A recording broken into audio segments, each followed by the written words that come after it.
Día 55 de la lectura de 1984 de George Orwell.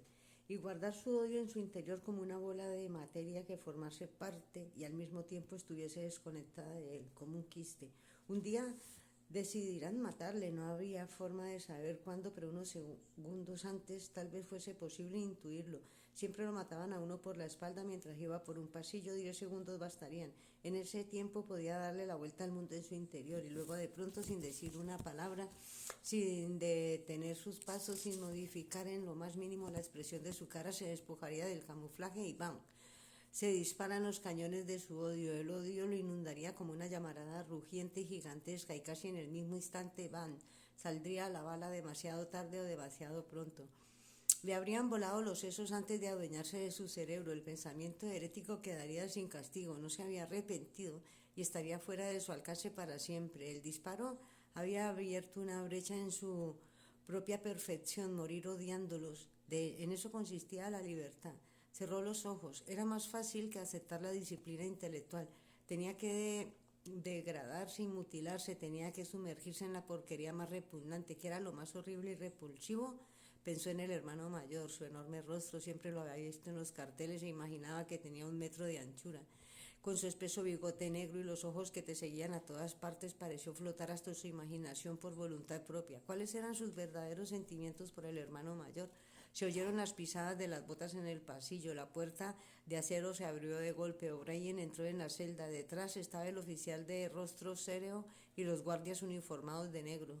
Levántate, dijo O'Brien. Ven aquí. Winston se puso de pie frente de él. O'Brien le cogió por los hombros con las manazas y le observó de cerca. Estás pensando en engañarme, dijo. Menuda estupidez. Ponte más recto, mírame la cara. Hizo una pausa y prosiguió, y en tono más amable. Estás mejorando. Desde el punto de vista intelectual todo ha ido bien. En lo que no has avanzado es en lo emocional. Dime, Winston, ni recuerda. Nada de mentiras. Sabes que siempre noto cuando intentas mentirme. ¿Cuáles son tus verdaderos sentimientos por el hermano mayor? Le odio. Le odio. ¿Le odias? Bien. Eso es que ha llegado el momento de dar el último paso. Debes amar al hermano mayor y obedecerle. Con obedecerle no es suficiente, debes amarle. Soltó a Winston y le empujó levemente hacia los guardias. Habitación 101, dijo. En cada momento de su encarcelamiento había sabido o creído saber en qué parte del edificio sin ventanas se encontraba. Capítulo 5 de la parte 3 y última del libro. Es posible que hubiese pequeñas diferencias en la presión del aire. Las celdas donde le habían golpeado los guardias estaban bajo tierra. La sala donde le habían interrogado O'Brien estaba cerca del tejado. Este otro lugar donde a muchos metros bajo tierra, lo más profundo posible. Era mayor que la mayoría de las celdas donde había estado, pero apenas se fijó en los detalles. Lo único que vio fue que había 2 mesitas cubiertas con un tapete verde justo enfrente. Una estaba solo a 1 o 2 metros y la otra un poco más lejos, cerca de la puerta. Lo habían atado a la silla con tanta fuerza que ni siquiera podía mover la cabeza. Tenía una especie de almohadilla en la nuca que le obligaba a mirar hacia adelante. Por un instante lo dejaron solo, luego la puerta se abrió y entró O'Brien. En una ocasión me preguntaste qué había en la habitación 101. Te respondí que ya sabías la respuesta. Todo el mundo la sabe. En la habitación 101 hay lo peor del mundo. La puerta volvió a abrirse. Entró un guardia con una especie de caja o cesta de alambre. La dejó en la mesita más alejada. O'Brien estaba delante y Winston no pudo ver lo que era. Lo peor del mundo, continuó O'Brien. Varía según cada persona, puede ser morir enterrado vivo o quemado o ahogado o empalado u otras 50 muertes diferentes. En algunos casos es algo mucho más trivial, ni siquiera mortal. Se había desplazado un poco hacia un lado de manera que Winston pudo ver mejor lo que había en la mesa. Era una jaula ovalada de alambre con un asa en la parte de arriba para transportarla. En un extremo había algo parecido a una careta de esgrima y en la parte cóncava hacia afuera.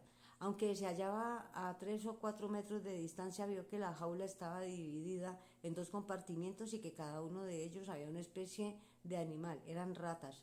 En tu caso, dijo O'Brien, lo peor del mundo son las ratas. Una especie de temblor premonitorio, un miedo a no saber exactamente qué había estremecido a Winston nada más ver la jaula, pero en ese momento entendió lo que significaba la careta y se le revolvieron las tripas.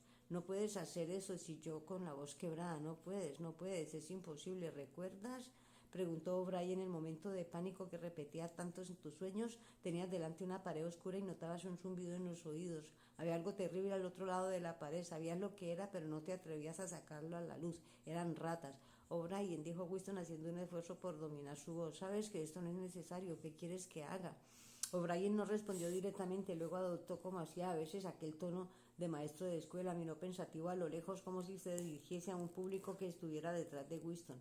En sí mismo, dijo, el dolor no siempre es suficiente. Hay ocasiones en que una persona puede resistirlo casi hasta la muerte, pero para todo el mundo hay algo insoportable, algo en lo que ni siquiera puede pararse a pensar. No tiene nada que ver con el valor o la cobardía. Cuando uno cae desde las alturas, agarrarse a una cuerda no es una muestra de cobardía. Si emerge a la superficie de las profundidades del agua, no es cobardía que procure llenar de aire los pulmones. Se trata tan solo de un instinto al que no puedes desobedecer. Lo mismo ocurre con las ratas. A ti te resultan insoportables. Son una forma de presión que no podrías resistir ni aunque quisieras. Harás lo que se te diga.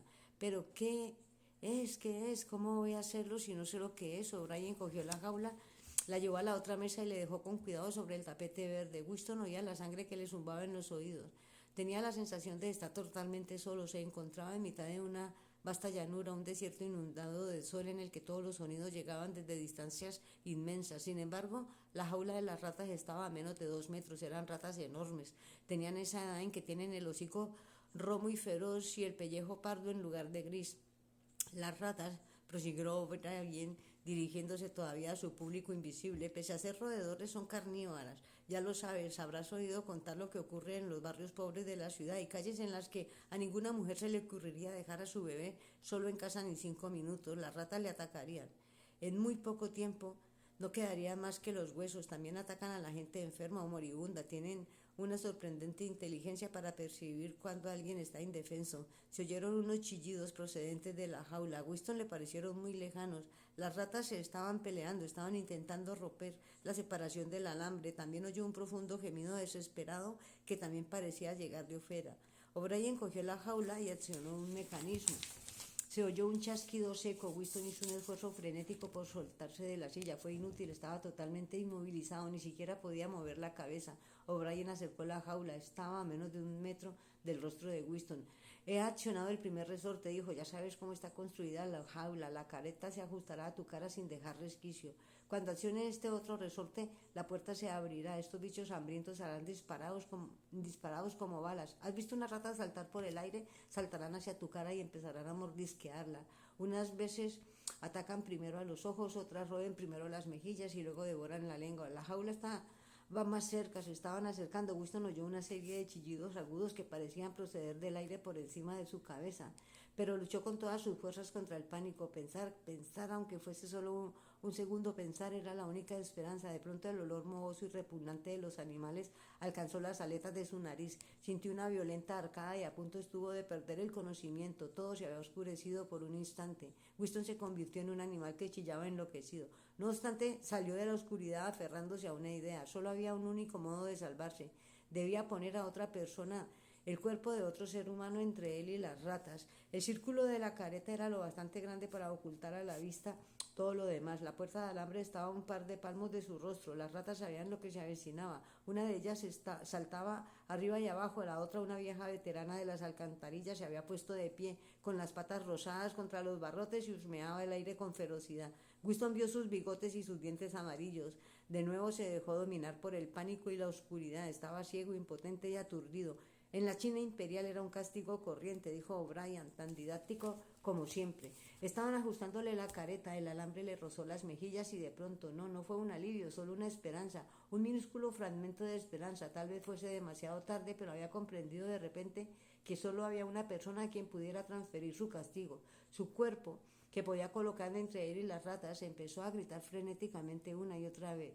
Hacédselo a Julia, hacédselo a Julia, a mí no, me da igual lo que le hagáis, arrancarle la cara, despellejarla, a mí no, a Julia, a mí no. Estaba cayendo de espaldas a enormes profundidades lejos de las ratas. Seguía atado a la silla, pero había caído a través del suelo, a través de las paredes del edificio, a través de la tierra, a través de los océanos, a través de la atmósfera, hasta el espacio exterior.